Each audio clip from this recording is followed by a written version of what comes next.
Robert II le Pieux fut un roi célèbre de la dynastie capétienne, connu pour sa foi profonde ainsi que pour les nombreux défis qu'il dut affronter durant son règne. Surnommé « le Pieux », il est tout aussi reconnu pour sa dévotion religieuse que pour les conflits familiaux et politiques qui ont marqué sa vie. Né en 972, Robert grandit sous l'influence de son père, Hugues Capet, qui avait fondé la dynastie capétienne. Destiné initialement à un rôle ecclésiastique, Robert reçoit une éducation exemplaire sous la tutelle de Gerbert d'Aurillac, futur pape Sylvestre II. Cette formation lui confère une grande érudition en théologie, musique, philosophie et sciences, faisant de lui l'un des monarques les plus cultivés de son époque. En 987, alors que son père assure sa première régence en le consacrant roi associé, Robert commence à se préparer au pouvoir réel qu'il doit assumer après la mort de ce dernier en 996. À cette époque, le royaume de France est loin d'être centralisé et se trouve sous la menace constante de seigneurs féodaux désirant conserver ou accroître leur autonomie.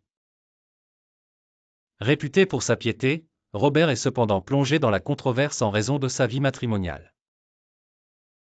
Son mariage avec Berthe de Bourgogne, suite à l'échec de son union avec Rosala d'Italie, fut jugé scandaleux par l'Église en raison de leur proximité de parenté, entraînant son excommunication par le pape Grégoire V en 998. Malgré son attachement personnel à Berthe, il finit par céder face à la pression politique et ecclésiastique, se séparant d'elle pour épouser Constance d'Arles. Constance, une femme au caractère bien trempé, renforce les tensions au sein de la famille royale.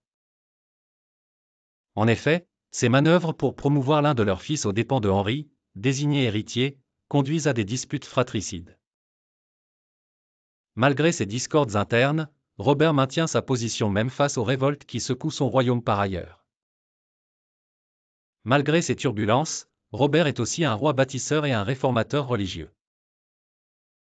Il fonde de nombreuses églises et monastères et s'illustre par son soutien à la trêve de Dieu, un effort pour limiter les conflits féodaux durant les périodes sacramentelles.